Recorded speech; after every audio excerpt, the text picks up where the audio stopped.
Hello friends.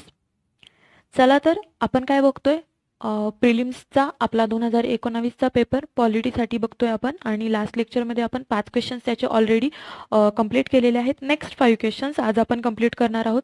आपण set ए use करतोय म्हणून हा 26 नंबरचा क्वेश्चन आहे, कारण 21 पासून पॉलिटीचा सेक्शन होता 2019च्या प्रिलिम्समध्ये सेट ए मध्ये. आणि हा आता आपल्या लेक्चरचा फर्स्ट क्वेश्चन असणार आहे. तर क्वेश्चन काय आहे, राज्य विधिमंडळाने संमत केलेले विधेयक राज्यपाल राष्ट्रपतीच्या विचारार्थ राखून ठेवू शकतात. राष्ट्रपती म्हणजे राष्ट्रपती त्यावर काय करू शकतात. सेंटेन्स फर्स्ट, विधेयकाला मान्यता देतात अथवा मान्यता देणे राखून ठेवू शकतात. सेकंड, राज्य विधिमंडळाकडे पुनर्विचारार्थ ते विधेयक परत पाठवू शकतात. थर्ड, राष्ट्रपतीकडून परत आलेल्या विधेयकावर राज्य विधिमंडळाने 3 महिन्यात पुनर्विचार केलाच पाहिजे, आणि जर पुन्हा ते विधेयक मंजूर केले तर राष्ट्रपतीवर त्यास संमती देणे बंधनकारक असते. फोर्थ, पुनर्विचारार्थ परत आलेले विधेयक जर राज्य विधिमंडळाने पुन्हा मंजूर केले तर राष्ट्रपतीला त्यास 6 महिन्यांच्या कालावधीच्या आत संमती दिली पाहिजे राष्ट्रपतींनी. तर हे 4 सेंटेन्स आहे, वन बाय वन कन्सिडर करूया. फर्स्ट काय आहे, जर राज्यपालांनी, आपल्याला माहिती आहे राज्यपाल आर्टिकल 200 अंतर्गत एखादं विधेयकाला मान्यता देऊ शकतात, मान्यता देणे राखून ठेवू शकतात, किंवा असं विधेयक ते पुनर्विचारार्थ पाठवू शकतात, किंवा फोर्थ, ते असं विधेयक राष्ट्रपतींच्या संमतीसाठी राखून ठेवू शकतात. मग आर्टिकल 201 नुसार राष्ट्रपती त्या विधेयकावर काय गोष्टी करू शकतात. फर्स्ट दिलंय, विधेयकाला मान्यता देऊ शकतात, मान्यता देणे राखून ठेवू शकतात. माहिती आपल्याला हे बरोबर आहे. राज्य विधिमंडळाकडे ते पुनर्विचारार्थ विधेयक परत पाठवू शकतात, बरोबर आहे. राष्ट्रपतीकडून परत आलेल्या विधेयकावर राज्य विधिमंडळाने 3 महिन्यात नाही 6 महिन्यात पुनर्विचार करणं गरजेचं असतं. आणि पुनर्विचार करून ते विधेयक जर मंजूर केलं आणि पुन्हा राष्ट्रपतीच्या संमतीसाठी पाठवलं तर राष्ट्रपतीने त्याला संमती देणं त्यांच्यावर बंधनकारक नसते. तर इथं बंधनकारक असते असं म्हटलंय, तर हे ह्या सेंटेन्सचा सेकंड हाफही चुकीचा आहे. फर्स्ट हाफ तर चुकीचाच होता, 3 महिन्यात नाही तर 6 महिन्यात पुनर्विचार करण्याचा कालावधी किती दिलेला आहे, 6 महिने इतका. आणि सेकंड हाफमध्ये त्यांनी म्हटलंय की राष्ट्रपतीला संमती देणं बंधनकारक असतं, तर संमती देणं त्यांना बंधनकारक नसतं. राष्ट्रपतींना फक्त संसदेने म्हणजे लोकसभा राज्यसभा जेव्हा पास करून एखादं विधेयक पाठवते आणि ते विधेयक राष्ट्रपतींनी मान्यता देण्याऐवजी पुनर्विचारासाठी जर संसदेकडे परत पाठवलं असेल आणि अशा वेळी पुनर्विचार करून ते विधेयक राष्ट्रपतींच्या संमतीसाठी पाठवलं गेलं तर त्यावेळी तिथे त्यांना विधेयकाला मंजुरी देणं बंधनकारक आहे. पण अशी परिस्थिती विधानसभेकडून एखादं विधेयक पारित करून आल्यावर, राज्य विधिमंडळाकडून पारित करून आल्यावर असं राष्ट्रपतीवर बंधनकारक नाहीये. जरी पुनर्विचार करून आला असेल तरी राष्ट्रपती त्याला संमती द्यावीच असं त्यांच्यावर बंधनकारक नाही. आणि त्याच्यामुळेच ड ही वाक्य आपलं चुकीचं ठरतं, कारण ड वाक्यामध्ये काय म्हटलंय त्यांनी, पुनर्विचारार्थ परत आलेले विधेयक जर राज्य विधिमंडळाने पुन्हा मंजूर केले तर राष्ट्रपतीला त्यास 6 महिन्यांच्या कालावधीत संमती दिली पाहिजे. असा कालावधीही काही नाहीये आणि संमती दिली पाहिजे असंही त्यांच्यावर बंधनकारक नाही. त्यामुळे क आणि ड हे आपले 2 सेंटेन्स चुकीचे ठरतात. आणि विचारलं काय आपल्याला, कोणती विधाने बरोबर आहे ते विचारले, आणि म्हणून काय अ आणि ब बरोबर आहे. तर ऑप्शन काय येईल आपला, फर्स्ट. पुढचा क्वेश्चन बघूया. भारतात न्यायालयीन पुनर्विलोकन डॉट डॉट सुचवते. तर आपल्याला माहिती आहे न्यायालयीन पुनर्विलोकन म्हणजे काय, ज्युडिशियल रिव्ह्यू. आणि ज्युडिशियल रिव्ह्यू काय सुचवते म्हणजे ज्युडिशियल रिव्ह्यूची थोडक्यात इथं डेफिनेशन विचारली आहे. तर त्याचं फर्स्ट आहे, कायद्याची आणि कार्यकारी आदेशांची घटनात्मकता घोषित करण्याचा न्यायालयीन अधिकार आहे. तर हेच बरोबर आहे, आपल्याला खाली वाचण्याचीही गरज नाही, कारण आपल्याला माहिती आहे की न्यायिक पुनर्विलोकन किंवा ज्युडिशियल रिव्ह्यू राज्यघटनेमध्ये हा वर्ड नाहीये. म्हणजे न्यायालयीन पुनर्विलोकन किंवा ज्युडिशियल रिव्ह्यू असा वर्ड राज्यघटनेत नाहीये किंवा त्याची व्याख्या राज्यघटनेत केलेली नाही. पण तरी आपल्याला माहिती आहे की आर्टिकल 13 असेल, 32 पासून 226 पर्यंतचे काही महत्त्वाचे आर्टिकल असतील त्याच्यामध्ये आपल्या हायकोर्ट आणि सुप्रीम कोर्टला आपण ज्युडिशियल रिव्ह्यूचा अधिकार दिलेला आहे. आणि तो काय आहे, तर जसं न्यायमूर्ती सय्यद शाह मोहम्मद कादरी, हे नाव माहीत पाहिजे आपल्याला, कुठले, न्यायमूर्ती सय्यद शाह मोहम्मद कादरी. तर न्यायमूर्ती कादरी जे होते तर त्यांनी ह्या न्यायिक पुनर्विलोकनाचे 3 प्रकारात वर्गीकरण केले होते. तर कोण होते ते, न्यायमूर्ती कादरी यांनी 3 प्रकारात वर्गीकरण केलं होतं. तर न्यायालयीन पुनर्विलोकन किंवा ज्युडिशियल रिव्ह्यू म्हणजे एकतर घटना दुरुस्त्या केल्या जातात त्यांचे पुनर्विलोकन, संसदेने किंवा राज्याच्या विधानसभा म्हणजे विधानमंडळाने केलेले कायदे किंवा दुय्यम कायदे यांचं न्यायालयीन पुनर्विलोकन किंवा थर्ड प्रशासकीय कृतींचा केला जाणारा ज्युडिशियल रिव्ह्यू, हे तिन्ही गोष्टींचं न्यायालयीन पुनर्विलोकन करता येऊ शकतं असं कोण म्हटले होते? न्यायमूर्ती सय्यद शाह मोहम्मद कादरी, किंवा त्यांनी अशा 3 प्रकारामध्ये न्यायिक पुनर्विलोकनाचं वर्गीकरण केलं होतं. आणि त्याद्वारेच आपल्याला फर्स्ट सेंटेन्स मध्ये म्हटले त्यांनी, कायद्याची व कार्यकारी आदेशांची घटनात्मकता घोषित करण्याचा न्यायालयाचा अधिकार म्हणजे काय? Judicial review. तर याचा ऑप्शन काय येईल? फर्स्ट ऑप्शन हा करेक्ट येईल. नेक्स्ट क्वेश्चन, खालील विधानांपैकी कोणते विधान भारतीय राज्यघटनेत तरतूद म्हणून समाविष्ट केलेली आहेत? त्यांनी काय विचारले? राज्यघटनेत समाविष्ट आहेत असं विचारलं आहे त्यांनी. राज्यघटनेत समाविष्ट आहेत. फर्स्ट सेंटेन्स, राज्याचा राज्यपाल म्हणून नियुक्त होणारी व्यक्ती ही भारतीय संघराज्यातील इतर दुसऱ्या राज्याची रहिवासी असली पाहिजे. म्हणजे ज्या राज्याचा ती राज्यपाल म्हणून नियुक्त होणार आहे त्या राज्याचा ती रहिवासी नसून दुसऱ्या कुठल्या तरी राज्याची ती रहिवासी असावी असं त्यांनी म्हटले. सेकंड सेंटेन्स, देशाच्या धर्मनिरपेक्ष वैशिष्ट्याची खात्री देण्यासाठी सर्वोच्च न्यायालयातील किमान एक न्यायाधीश हा मुस्लिम असला पाहिजे. थर्ड, संसदेच्या लोकलेखा समितीचा अध्यक्ष हा विरोधी पक्षाचा असला पाहिजे. वन बाय वन कन्सिडर करूया.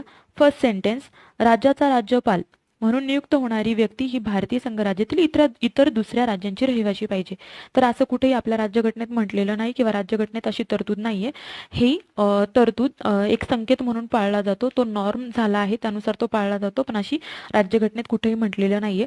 एखाद्या राज्यामधल्या पॉलिटिकल गोष्टींमध्ये तो सक्रिय व्यक्ती नसावा म्हणून राज्यपाल हा दुसऱ्या कुठल्या तरी राज्याचा रहिवासी असणारी व्यक्ती असावा असा संकेत पाळला जातो. हे आपल्या राज्यघटनेत अशी तरतूद नाही.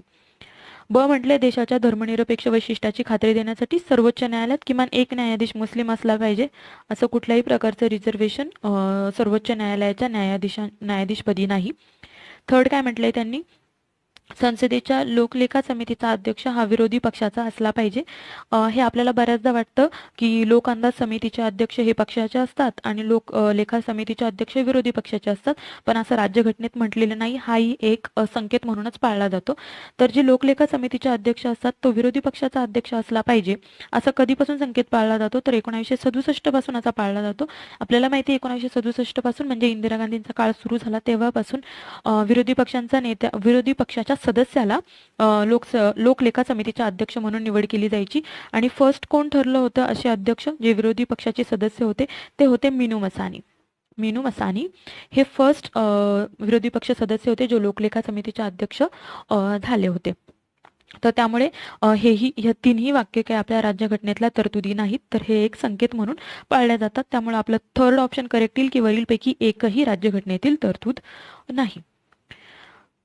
आणि मी जे म्हटलं राज्यपाल राज्यपाल ही असणारी नियुक्त होणारी व्यक्ती भारतीय संघराज्यातील इतर दुसऱ्या राज्यांची रहिवासी असावी हा जो संकेत पाळला जातो, याच्याबरोबरच अजून एक संकेत पाळला जातो जो आपल्याला राज्यघटनेत तरतूद नाहीये. तो म्हणजे राज्यपाल नियुक्त करताना राष्ट्रपतीने राज्याच्या मुख्यमंत्र्यांशी विचारविनिमय करूनच राज्यपालांची नियुक्ती करावी, हेही आपल्या राज्यघटनेत म्हटलेलं नाही. हे सुद्धा एक संकेत म्हणूनच पाळला जातो. कालोघात ते होत आले म्हणून ते पाळलं जातं, पण असं राज्यघटनेत म्हटलेलं नाही की मुख्यमंत्र्यांशी विचारविनिमय करायला हवा असं म्हटलेलं नाही, किंवा एखादी राज्यपाल म्हणून नेमली जाणारी व्यक्ती दुसऱ्या राज्यातील असावी असंही राज्यघटनेत म्हटलेलं नाही. नेक्स्ट क्वेश्चन बघूया. खालील विधाने विचारात घ्या म्हटले त्यांनी, आणि खाली म्हटले वरीलपैकी कोणते विधाने बरोबर आहेत? तर आपल्याला लक्षात द्यायचे की इथं आपल्याला बरोबर विधाने विचारलेली आहेत. फर्स्ट, नुकतंच ओडिशा विधानसभेने विधान परिषद निर्माण करण्याबाबत ठराव मंजूर केला आहे. कुठे ठराव मंजूर केलाय? विधानसभेत, संसदेत नाही. त्यांच्या विधानसभेत त्यांनी तिथं विधान परिषद असावी असा ठराव मंजूर केला आहे. त्यावेळेच्या करंटमध्ये होतं म्हणून हा क्वेश्चन होता. सेंटेन्स ब, सध्या 5 राज्यांमध्ये विधान परिषद आहे. केरळ आणि गुजरातमध्ये विधान परिषद निर्माण करण्यासंबंधीचे प्रस्ताव संसदेमध्ये प्रलंबित आहेत. आणि फोर्थ, विधान परिषदेचे 1/12 सदस्य हे नोंदणीकृत पदवीधरांकडून निवडले जातात. आता आपल्याला माहिती की त्यावेळी ओडिशा विधानसभेचं विधान परिषद निर्माण करण्याचा ठराव मंजूर केला होता, त्यामुळे हे विधान बरोबर आहे. म्हणजे त्यांनी मंजूर केलेला आहे, तो संसदेकडे पाठवलेला आहे. सध्या 5 राज्यांना विधान परिषद आहे, हे चुकीचं आहे. ज्यावेळी क्वेश्चन हा आला होता त्यावेळी जम्मू काश्मीर राज्याला सुद्धा विधान परिषद होती, म्हणून त्यावेळी 7 राज्यांना विधान परिषद होती. आता मात्र 7 राज्यांना नाही, कारण जम्मू काश्मीर मधली विधान परिषद आता बरखास्त झालेली आहे. मग आता किती राज्यांना आहे? 6 राज्यांना सध्या विधान परिषद आहे. कुठल्या 6 राज्यांना विधान परिषद आहे? आंध्र प्रदेश, त्यापासून वेगळं झालेलं तेलंगणा, त्याच्या शेजारचं कर्नाटक, वरती आहे महाराष्ट्र, उत्तर प्रदेश आणि बिहार. ह्या राज्यांना 1, 2, 3, 4, 5 आणि 6 राज्यांना सध्या विधान परिषद आहे जम्मू काश्मीरची रद्द झाल्यामुळे. आणि आता सध्या करंटमध्ये आहे. आपल्याला माहिती आहे की लास्ट इयरच आंध्र प्रदेशच्या विधानसभेने सुद्धा त्यांची विधान परिषद रद्द करण्यासाठीचा ठराव विधानसभेमध्ये मंजूर केला आहे आणि आता तो ठराव संसदेकडे पाठवण्यात आलेला आहे. त्यावर अजून संसदेमध्ये चर्चा झालेली नाही. तर आपल्याला ही न्यूज ट्रॅक करायची आहे. जर आंध्र प्रदेशमधली विधान परिषद कॅन्सल झाली तर मग फक्त 5च राज्यांमध्ये विधान परिषद असेल, जर दुसऱ्या कुठल्या राज्याची विधान परिषद मंजूर झाली नाही तर. कारण ओडिसाचं मंजूर करण्याचा ठराव प्रलंबित आहे. अजून आपल्याला माहिती आहे 2010 पासून तेलंगणाचाही ठराव निलंबित आहे संसदेमध्ये. आणि मध्य प्रदेशाचा जी 7वी घटना दुरुस्ती होती तेव्हापासूनच मध्य प्रदेशाचा सुद्धा 1956ची जी 7वी घटना दुरुस्ती होती त्यापासून मध्य प्रदेशच्या विधान परिषद स्थापन करण्याची तरतूद त्याच्यात होती, परंतु राष्ट्रपतींनी अजून त्यावर सूचनापत्रक काढलेले नाही, त्यामुळं तेही सध्या मध्य प्रदेशमध्येही सध्या फक्त विधानसभाच आहे. तर आपल्याला हे माहीत झालं. बरोबर आहे, ब चूक आहे. सध्या 5 राज्यांमध्ये नाही 6 राज्यांमध्ये आहे. केरळ गुजरात विधान परिषद निर्माण करण्याचे प्रस्ताव संसदेमध्ये प्रलंबित आहेत? नाही. प्रलंबित कोणाचे आहेत सध्या? तामिळनाडूचं प्रलंबित आहे आणि 7व्या घटना दुरुस्तीनुसार कन्सिडर केलं तर मध्य प्रदेशचा आहे. त्या व्यतिरिक्त आणि आत्ताच बघितलं तर ओडिसाचा तयार करण्यासंबंधी विधान परिषद निर्माण करण्यासंबंधीचा ठराव प्रलंबित आहे. आणि आंध्र प्रदेशच्या बाबतीत मात्र विधान परिषद निलंबित करण्याबाबतचा ठराव प्रलंबित आहे. ड वाक्य आहे विधान परिषदेचे 112 सदस्य हे नोंदणीकृत पदवीधरांकडून निवडले जातात. तर आपल्याला माहिती आहे विधान परिषदेचे 112 पदवीधरांकडूनच निवडले जातात. 112 हे शिक्षक मतदारसंघातून निवडले जातात. 103 विधानसभेचे सदस्य अप्रत्यक्षरित्या निवडून देतात. 103 स्थानिक स्वराज्य संस्थांकडून जिल्हा मंडळांकडून निवडले जातात. आणि उरलेले 106 हे राज्यपाल, साहित्य, विज्ञान, कला, सहकारी चळवळ आणि सामाजिक सेवा या मध्ये अनुभव असलेल्या 106 व्यक्ती सदस्यांना ते नामनिर्देशित करत असतात. कोण? राज्यपाल हे विधान परिषदेवर नामनिर्देशित करत असतात. त्यामुळे ड ही वाक्य बरोबर आहे. मग आपल्याला माहिती आहे काय वाक्य बरोबर निघालंय आपलं? अ आणि ड हे दोन्ही सेंटेन्स आपले बरोबर आहेत, म्हणून आपला ऑप्शन नंबर 4 अ आणि ड बरोबर. ऑप्शन नंबर 4 हा आपला याचा आन्सर ठरणार आहे.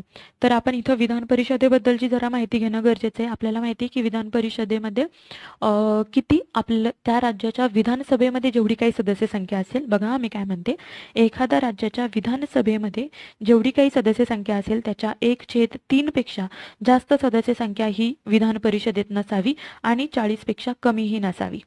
म्हणजे काय? जर समजा मी विधान परिषदेची सदस्य संख्या x पकडली तर ही x सदस्य संख्या ही 40 पेक्षा कमी नसावी आणि ही सदस्य संख्या x ही सदस्य संख्या त्या राज्यातल्या विधानसभेच्या 1/3 पेक्षा जास्त नसावी. हे दोन्ही गोष्टी तुम्हाला माहीत पाहिजेत की त्याला कमाल मर्यादा, विधान परिषदेचे सदस्य असण्याची कमाल मर्यादा आणि किमान मर्यादा दिलेली आहे, त्या अंतर्गतच हे असावे. फक्त याला एकच अपवाद होता, तो आता राहिलेला नाही. जम्मू काश्मीर हा अपवाद होता की जम्मू काश्मीरच्या विधान परिषदेमध्ये मात्र फक्त 36 सदस्य होते, म्हणजे 40 पेक्षा कमी असू नयेत अशी जी अट होती ती मात्र जम्मू काश्मीरच्या विधान परिषदेत लागू होत नव्हती. ते मात्र आता रद्द झालेलं आहे.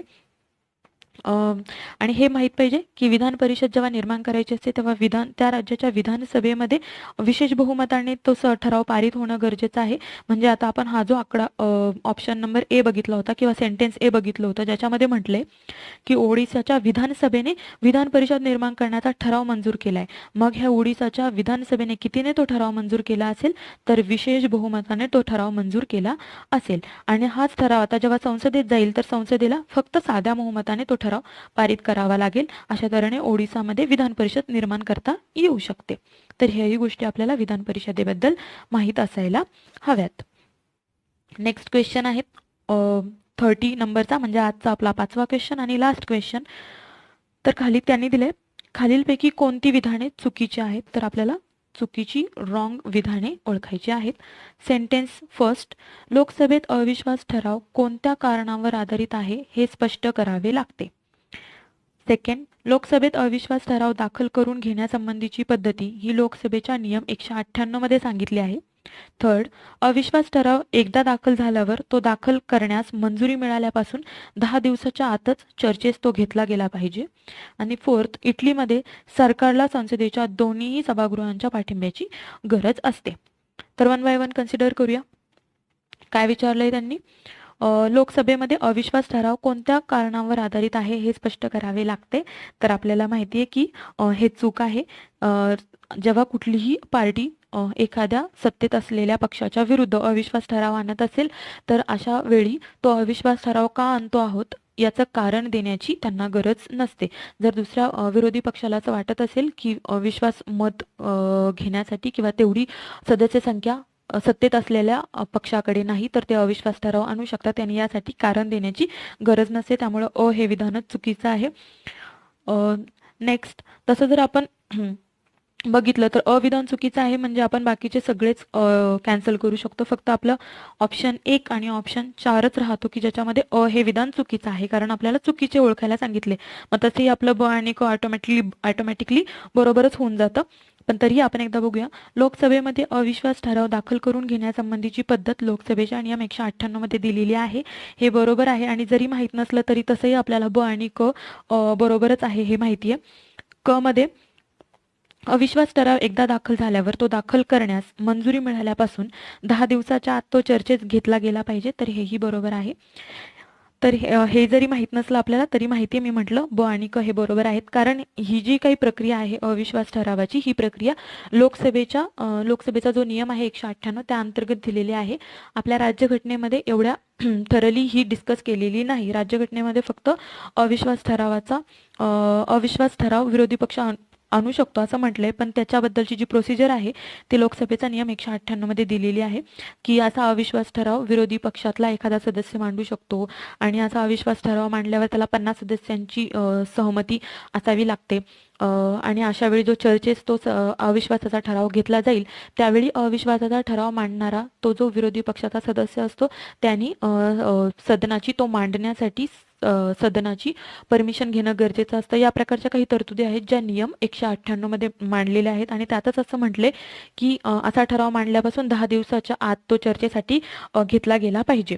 ड होतं, इटलीमध्ये सरकारला संसदेच्या दोन्ही सभागृहांच्या पाठिंब्याची गरज असते. तर हेही बरोबर आहे कारण आपण जी संसदीय पद्धती वापरतो वेस्टमिनिस्टरची संसदीय पद्धती त्यामध्ये इंग्लंड सारख्या देशांमध्ये जिथे संसदीय पद्धती आहे तिथे फक्त लोअर हाऊसला म्हणजे आपल्याकडच्या लोकसभेलाच फक्त अविश्वासाचा ठराव आणता येतो. कारण आपल्याला माहिती आपल्या आर्टिकल 75 मध्ये म्हटले की मंत्रिमंडळ हे संयुक्तरित्या लोकसभेला जबाबदार असेल म्हणून लोकसभेमध्ये अविश्वासाचा ठराव आणता येतो. मात्र इटलीमध्ये सरकारच्या दोन्हीही सभागृहांची पाठिंब्याची गरज असते अविश्वासाचा ठराव आणण्यासाठी. तर इटली हे एक एक्सेप्शन आहे त्यामुळे हे लक्षात ठेवलं गेलं पाहिजे. तर आपण बघितले ब क ड हे आपले तिन्ही बरोबर आहेत आणि अच फक्त चुकीचं आहे म्हणजे आपलं चुकीचं सेंटेन्स कुठलं आहे फक्त म्हणून याचा ऑप्शन नंबर 1 येणार आहे. तर अविश्वास प्रस्तावाबद्दल आपल्याला हे माहीत पाहिजे की अविश्वास प्रस्ताव पहिल्यांदा कोणी आणला होता. तर आपल्याला माहिती पहिली लोकसभा कधी निवडून आली होती आपली 1952 पासून आपल्याकडे लोकसभा निवडून येत आहे. तर त्यानंतर 11 वर्षांनी जवळजवळ म्हणजे 1963 पहिला अविश्वासाचा ठराव मांडला होता. तो मांडला होता जवाहरलाल नेहरूंवर. माहिती आपल्याला 1963 ऑब्व्हियसली कोण असणार आहेत? जवाहरलाल नेहरू असणार आहेत. आणि जवाहरलाल नेहरूंवर कोणी अविश्वासाचा ठराव आणला होता? तर JB कृपलानी यांनी हा अविश्वासाचा ठराव आणला होता. म्हणजे पहिला अविश्वासाचा ठराव मांडणारे सदस्य कोण होते? JB कृपलानी. आणि कोणत्या पंतप्रधानावर हा पहिला अविश्वासाचा ठराव आला होता? तर नेहरूंवर आला होता. हे आपल्याला माहीत असायला हवं. खूप वेळा अविश्वासाचे ठराव आलेले आहेत आणि ते पारित झालेले आहेत की आपल्याला माहिती अटल बिहारी वाजपेयींच्या काळात आला होता. सर्वात जास्त वेळा अविश्वासाचा ठराव हा इंदिरा गांधींच्या विरुद्ध मांडण्यात आला होता. 15 वेळा हा अविश्वास ठराव इंदिरा गांधींच्या विरुद्ध मांडण्यात आलेला आहे. हेही लक्षात असू द्या. तर आजचा 5वा क्वेश्चन होता म्हणजे आजचा आपले 5 क्वेश्चन संपलेले आहेत. म्हणजे आपण लास्ट इयरच्या 2019च्या प्रिलिम्सचे पॉलिटीचे 10 क्वेश्चन आतापर्यंत आपले संपले आहेत. फक्त 5च राहिले ते आपण नेक्स्ट लेक्चरमध्ये कव्हर करूया. 2019ची प्रिलिम्स पॉलिटीसाठी संपून जाईल.